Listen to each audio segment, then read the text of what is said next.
use in the state of Washington. No one needs an AR-15 to protect your family. You only need it to kill other families. And for that reason, we are taking action today. We are also taking action so people don't go out and buy a gun and 24 hours later take their life or someone else in a moment of impetuosity. And we're insisting that people have at least some safety training before they buy a firearm. And these manufacturers, at long last, will be required to act responsibly in the sale of these what can be public nuisances. These are three important bills. I do want to note that while we celebrate them, they're not the only things we need to do against gun violence. They're not a total panacea. But just because they don't solve all the problems does not mean that the state of Washington does not take action. Inaction against gun violence is unacceptable in the state of Washington. But we are also moving to make sure people have access to mental health and improving mental health access. We are moving in multiple ways. We are moving to provide more additional law enforcement.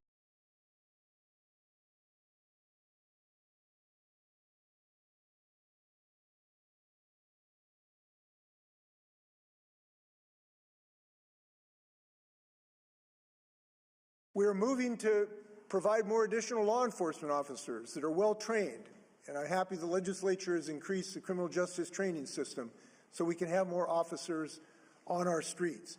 We are moving with prevention programs to help people prevent the causes of violence in our schools and in our streets. But these are three pivotal things. And I will just tell you, I saw folks with assault weapons and breaking through the governor's residence a year ago, but I'll tell you, we are not intimidated by the NRA, and I'm happy to say that. We are actually.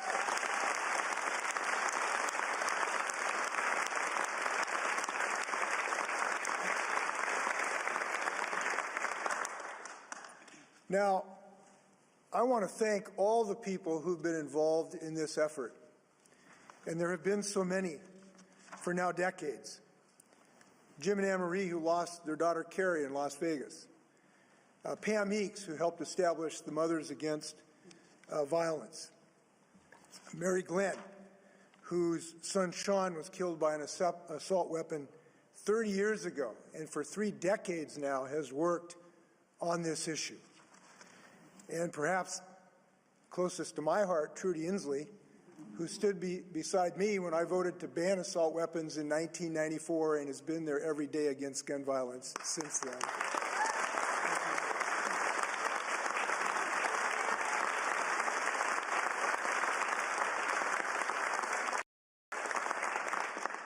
I want to comment on that long journey that all these folks have been on that we're with today.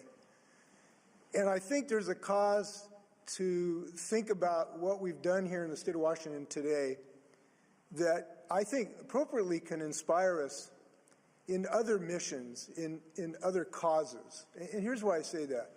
Martin Luther King said, the arc of the moral universe is long, but it bends towards justice.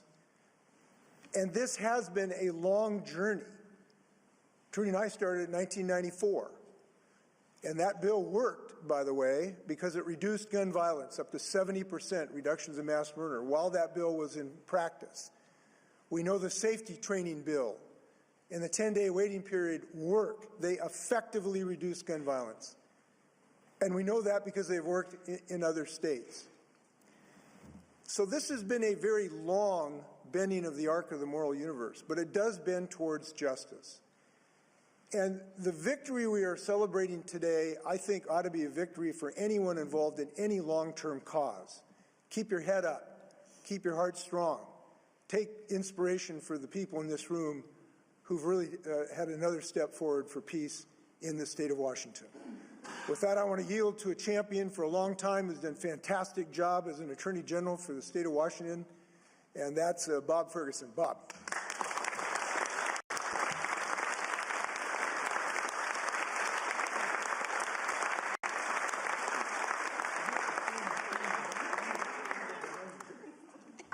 Thank you so much, Governor. And I think we can all agree maybe the right place to start is by showing our appreciation for having a state with a governor and a first lady who, by the way, testified on the ban on the sale of assault weapons at this legislative session.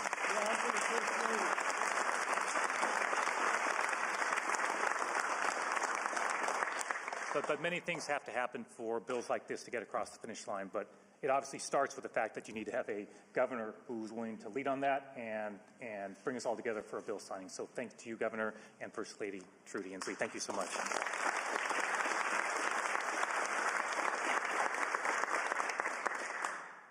So I have a few thank yous to start with.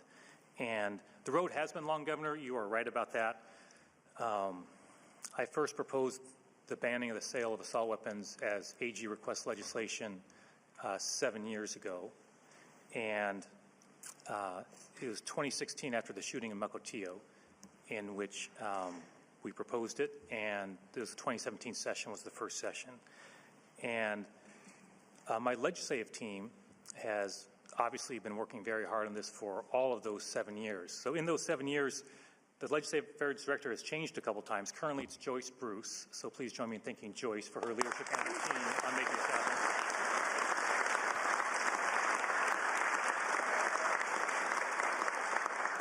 Joyce has a great team. Back in the beginning in 2016, my Legislative Affairs Director was Mike Webb, who is now Chief of Staff in the office. So Mike started this off at the beginning. And after Mike became Chief of Staff, we had a Legislative Affairs Director by the name of Yasmin Trudeau, who filled the role for a while. And then when we weren't getting it through the legislature, we decided we had to get a more unconventional means of trying to get this thing passed. And we thought, let's send to the legislature our Legislative Affairs Director. And so now she's Senator Trudeau and really helped lead the effort. Thank you.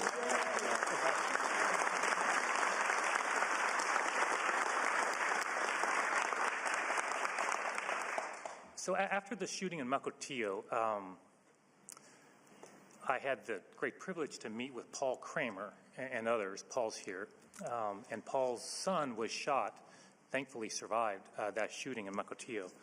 And Paul, where are you, just so I know where you're? So Paul's right behind me. So Paul and I met, and I listened to him talk about what the impact of that shooting was on his family and his community. And look, I didn't know anything about what it would be like to go through that experience as a father. So I learned a lot from Paul, and I suspect Paul at that time, he's become quite an activist in this issue. Paul, I suspect you didn't know too much about the ways of the state legislature either, right? So at some point in the conversation, Paul asked, well, what can we do? And I said, well, I'll propose, as agency request legislation, to propose banning the sale of assault weapons in the next session. And I remember so clearly Paul asking, well, what do you think the chances are? And, trying to be direct, I said, look, Paul, it's going to be really, really uphill, really, really uphill. And I just kind of blurted out, maybe without thinking, I said, but you know what? It's probably not going to pass this year, but I said, I promise I'll propose it every year until it passes. Mm-hmm. And, in those multiple years early on, as Paul and I have talked about, it didn't go anywhere. It wasn't getting out of committee. It wasn't going anywhere. And, Paul, to be honest, there were times when I thought, maybe it's just not going to happen. We've got other things we can work on that have a chance of getting passed. Maybe we just don't do it the third year or the fourth year or the fifth year. But Paul, I remember whenever I thought that way, I would remember my promise I made to Paul. And I tell you that story because there are so many people here who are not elected officials, and the role of elected officials is obviously critical, right?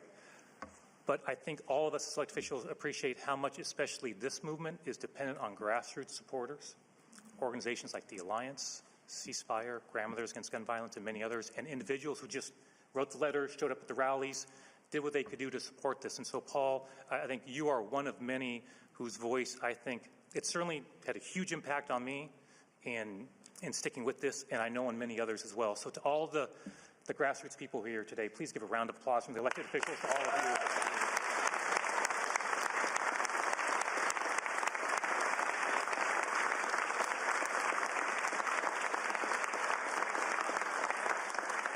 And so our prime sponsors these last several years, Senator Kuderer, thank you for your steadfast support. And I think my very first call after talking to Paul, I'm pretty sure was to State Representative Strom Peterson, who of course represents Mukilteo. We were looking for a prime sponsor back 7 years ago, and Representative Peterson and I spoke, and he's very passionate about this issue, as you'll hear in a few minutes, and he was quick to offer to be a prime sponsor, and stuck with it every year, every year since, side by side. And so, thank you, Strom, for your leadership on that.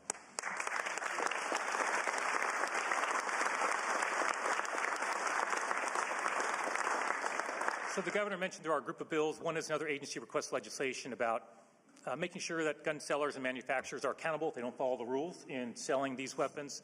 I won't go into the details of that, but David Hackney, the State House, is a prime on the House side, and the next speaker, Jamie Peterson, State Senator, was the prime on the Senate side. And I've known Jamie a long, long time, back to our law firm days, and Jamie's just been he's just really great to work with. He's thoughtful, he's smart, he knows what he's doing.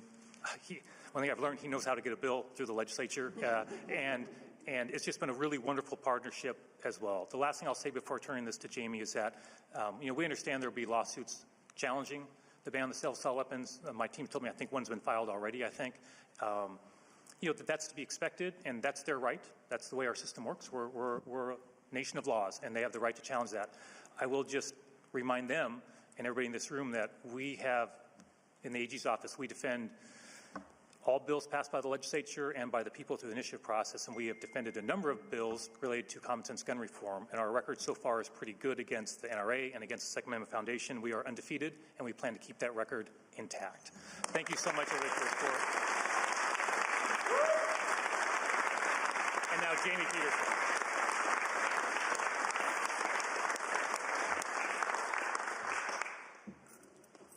I want to thank the Attorney General and the Governor both for their leadership, for their willingness to put their reputations and their political capital at work to make these bills happen and to make so many other things happen over the past few years. When I reflect, I was talking with Representative Kagi here a moment ago about what the legislature was like in 2006 when I got here. There were 38 members of the House Democratic Caucus who wrote a letter to Speaker Chop saying, don't bother bringing any gun control bills to the floor because we will vote against them.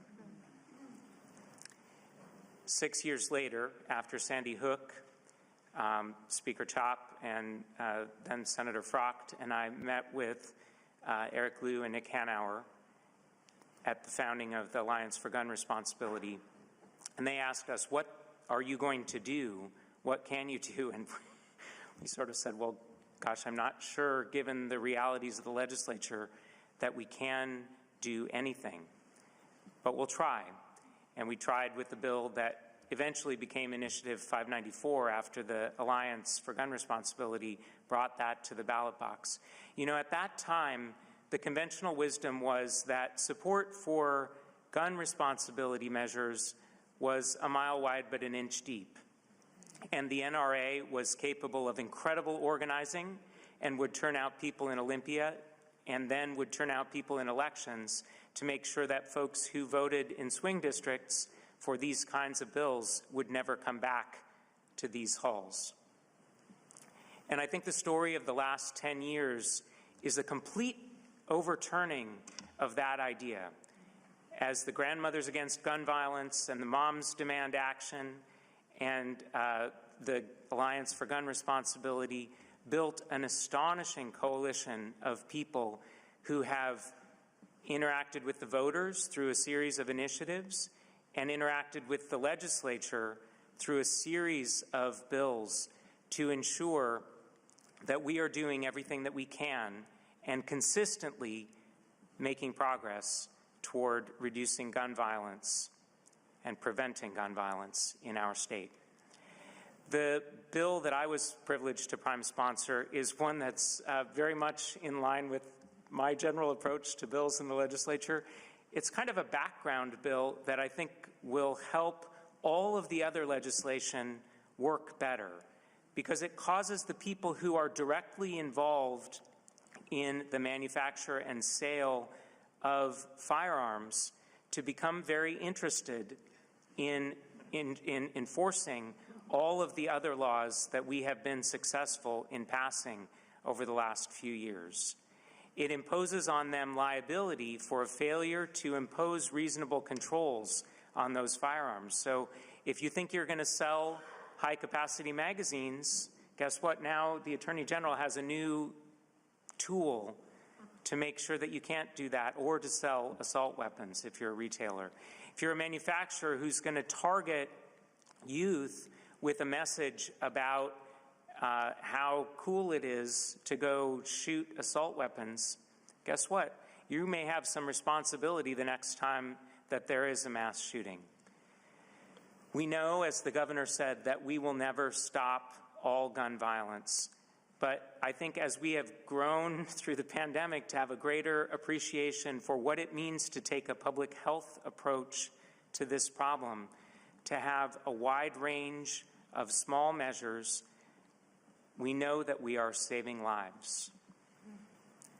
And that is the inspiration that I think gives all of us energy to keep doing this work.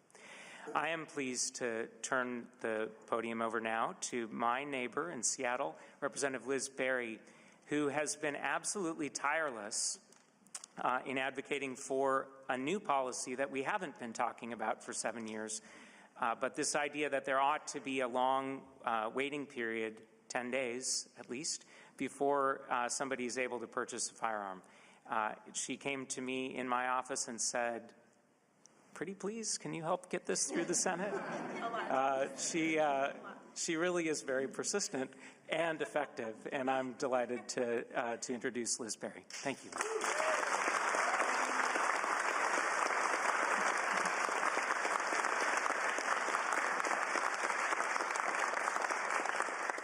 First, I want to thank everyone in this room who has made this day possible. So thank you to everyone here. And Governor Inslee, thank you for working with me on my bill that I'm here to talk about today. I ran for office 3 years ago because I was angry. I was heartbroken. I was devastated. I wanted to do something about it. Too many of our friends and neighbors are being killed by gun violence in our communities, and that is unacceptable. I'm the mom of 2 little kids, and it's devastating to me that gun violence is the #1 cause of death for children in our country. I have also lost someone I love to gun violence, Gabe Zimmerman, who was killed in the Tucson shooting. Enough is enough. And just a few years ago, Washington State received a C grade for gun safety measures by the Giffords Law Center. When Governor Inslee signs these bills into law today, our grade will be an A.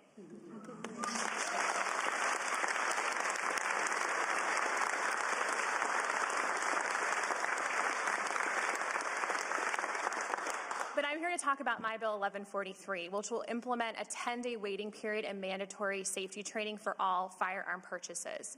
The reason this bill is so important is because on January 1st, 2024, our centralized background check system will come online here in Washington, and that means instantaneous background checks for all firearm purchases. We know that this cooling off period is critical, that people who are in crisis, it really helps stop gun violence in these situations. We know that 50% of all suicides are committed by a firearm, and that the safety training is important because it will teach people critical information like safe storage, safe handling, and how to keep guns out of the hands of kids. 39% of firearm owners have never received a firearm safety training. This bill will save lives. I just want to end with this. Kids are marching in the streets. Students are marching. Young people are demanding that people like us up here, people with power, do something to end gun violence in their communities, in their schools, in their churches, and on their playgrounds. We see you. We hear you. And today we are doing something about it. Thank you.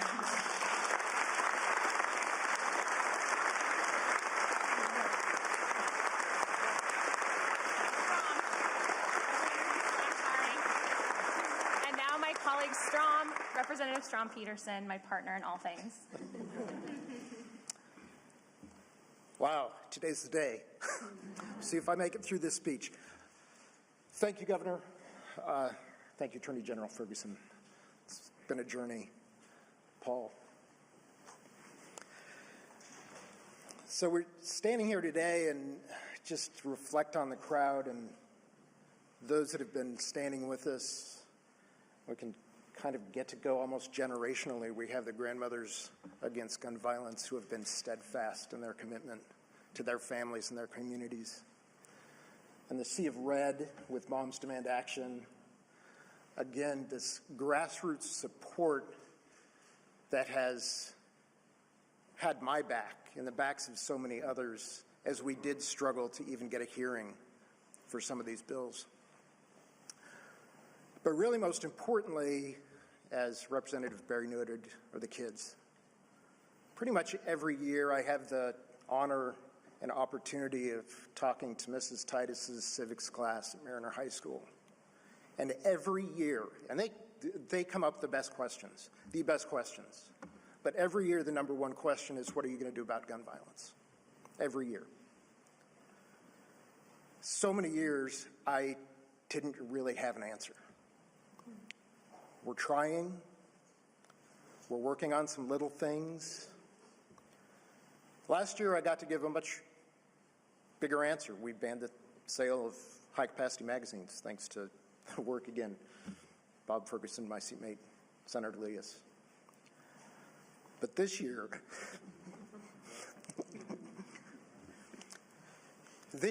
I get to go to that class, stand up, and say, because of you asking me that question, because of you marching in the streets, because of you refusing to go to class, because your friends are dying across the country, Washington State is leading the way. Washington State is banning assault weapons. Washington State is going to drastically reduce suicides and accidental shootings. And Washington State is going to make sure that gun manufacturers are responsible for their actions.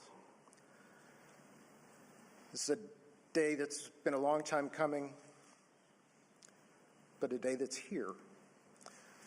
And I couldn't be prouder to stand again with Governor Inslee, First Lady Inslee. Thank you so much. But with my colleagues who have been at this for so many years, but most of all, with the citizens of Washington who have led the way. And I'm just glad that we were able to follow and make this happen. Thank you all for being here.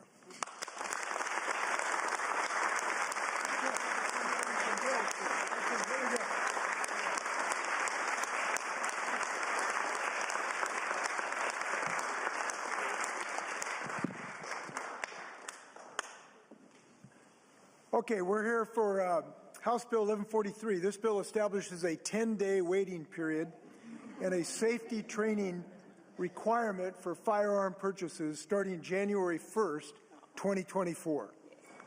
Putting a buffer of time between a person in crisis and a firearm can and will be the difference between life and death. For others, for their neighbors' children, and for their own families. While training is already required for the purchase or transfer of semi-automatic rifles, this legislation extends that requirement for all firearms. Now, I know we've all been inspired by people, and Liz has done a fantastic job with Senator Leas on this, but how about a round of applause for former Representative Gabby Giffords, who's been an inspiration to the Congress.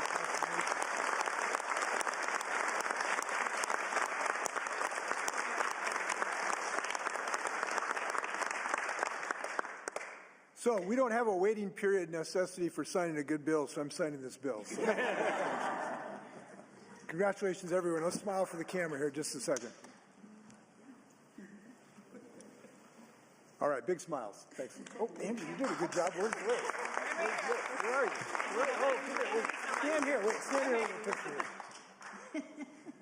All right, thank you. Thank you, Governor. Thank you. All right. Okay, this is House Bill 1240. This bill prohibits the sale, import, distribution, or manufacture of any military-style assault weapon in the state of Washington starting today. I'm happy to say that today.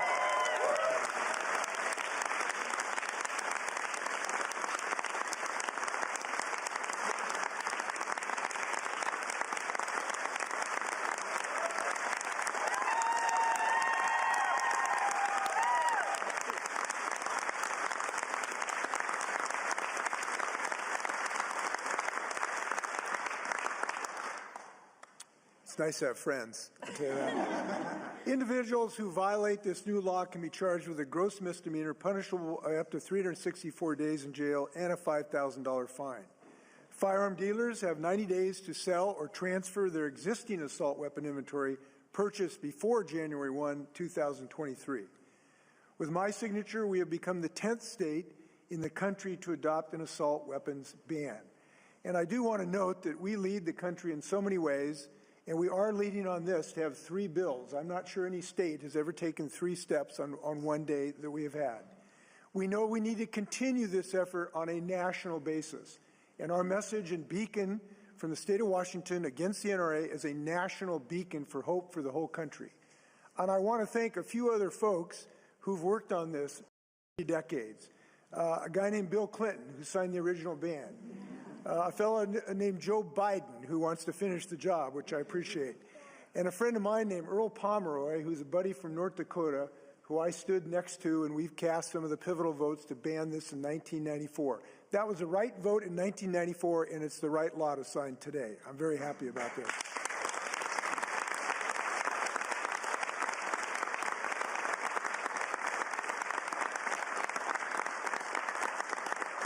We all want to thank Representative Peterson, who's a prime sponsor of this bill. His support has been unwavering. Representative Peterson first introduced the bill in 2017 after the Muckle-Teal mass shooting. We also want to thank Senator Cooter for great work and Attorney General Bob Ferguson, who's been indefatigable in his effort now for several years. Congratulations to everyone in this step forward. We know we have more work to do, but this is a great thing for the state of Washington. Congratulations.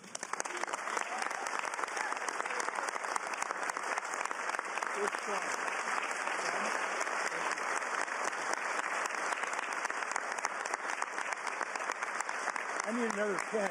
Who's got a pen? I need a pen here. I need 2 pens for this. Okay.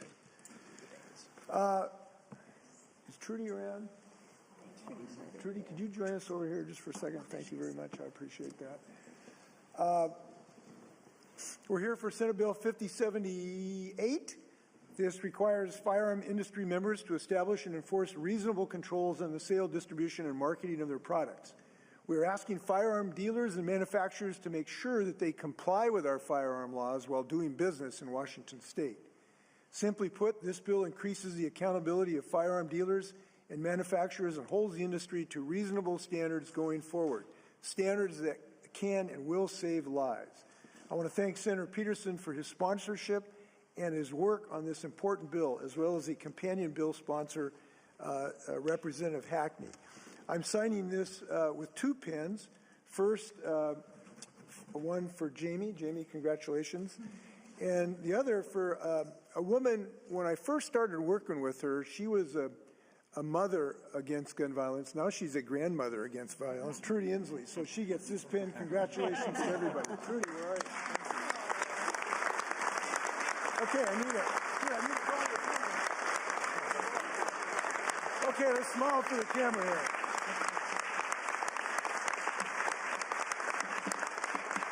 Okay, guys. Congratulations to everybody.